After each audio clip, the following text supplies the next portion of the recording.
যাদের চিতই পিঠা পারফেক্ট হয় না তারা আজকের এই রেসিপিটা ট্রাই করতে পারেন।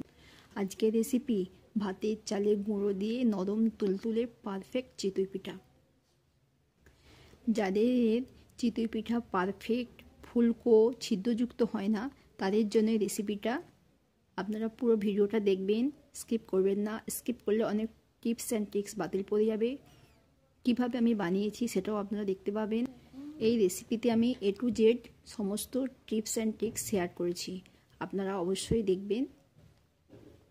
আর ভালো লাগলে লাইক, কমেন্ট, শেয়ার, সাবস্ক্রাইব করতে ভুলবেন না। পাশে থাকা বেল বাটনটিতে একটি ক্লিক করে দেবেন যাতে পরবর্তী ভিডিও দিয়ে নোটিফিকেশানটা সবার আগে আপনাদের কাছে পৌঁছে যায়। আমি একটা পিঠা আপনাদের সাথে কেটে শেয়ার করছি। দেখুন কতটা সুন্দর হয়েছে, দেখুন, এবং ভেতরটা দেখুন, আপনারা দেখতেই পাচ্ছেন খুব সুন্দর লোভনীয় হয়েছে। আপনারা অবশ্যই একবার ট্রাই করবেন, ভালো লাগবে। আজকের রেসিপি নরম তুলতুলে চিতই পিঠা। বাড়িতেই কিভাবে পারফেক্টভাবে চিতই পিঠা নরম তুলতুলে একদম ফুলকো ফুলকো অসংখ্য ছিদ্রযুক্ত চিতই পিঠা তৈরি করবেন সেই রেসিপিটা আপনাদের সাথে শেয়ার করছি। আপনারা পুরো ভিডিওটা দেখবেন। আমি এখানে এই বাটি মেপে 2 বাটি আটা নেব।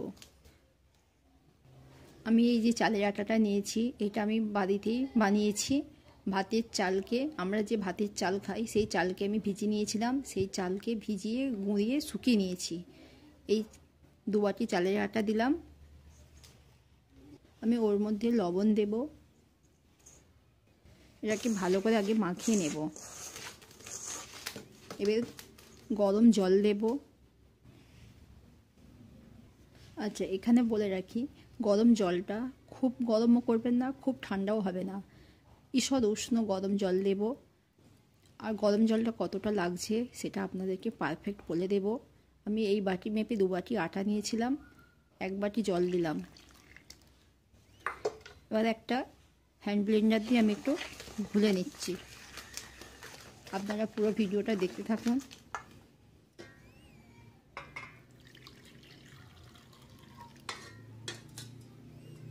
আমি আর 1 বাটিও জল দিলাম,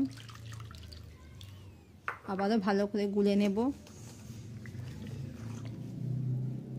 আমার 2 বাটি জল দিয়েছি, তবুও আটাটা এখনও গোলা হয় না। আমি ওতে আরেকটু জল দেব। আর 1 বাটি নিয়েছি, আপনারা দেখুন কতটা জল লাগছে। আমি আবারও ভালো করে গুলে নেব।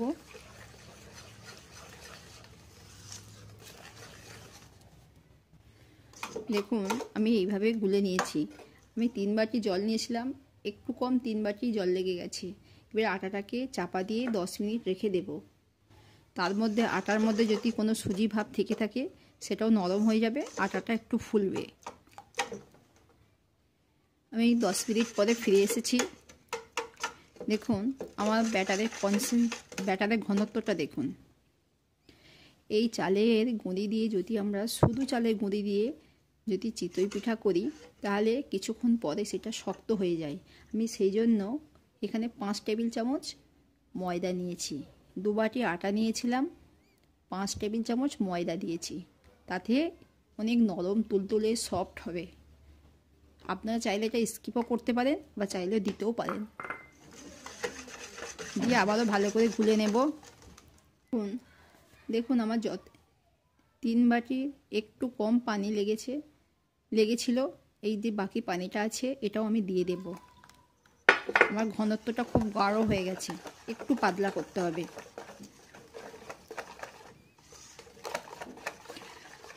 জলটা কম বেশি আপনাদের লাগতেই পারে, সেটা আটার ওপর নির্ভর করে। প্রত্যেক আটার জল ধারণ ক্ষমতা সমান নয়, বিভিন্ন আটার বিভিন্ন রকম, সেটা আপনাদেরকে দেখে বুঝে নিতে হবে।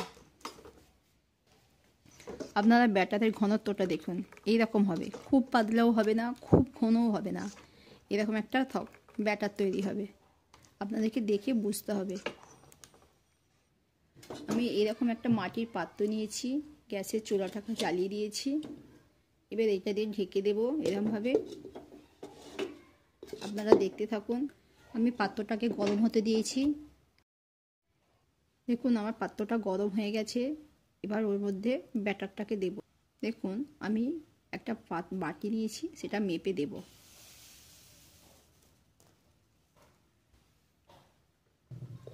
এবার এই পাত্রটা দিয়ে ঢেকে দিলাম।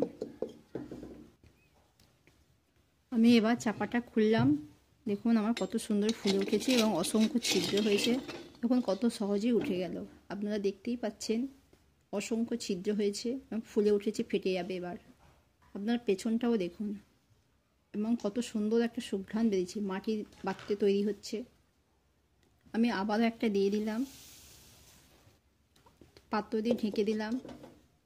দেখুন কিছুক্ষণ পরে আমি খুন্তিতে করে একটু করে জল ধারে ধারে দিয়ে দিলাম, তার ফলে এটা সহজেই উঠে আসবে। আপনারা দেখতেই পাচ্ছেন এবং খুব সুন্দর একটা মাটির গন্ধ বেরিয়েছে। দেখুন এবার আমি ঢাকনাটা খুলে নিচ্ছি। দেখুন কত সুন্দর ফুলে উঠেছে, আর কিছুক্ষণ রাখলে এটা ফেটে যাবে, দেখুন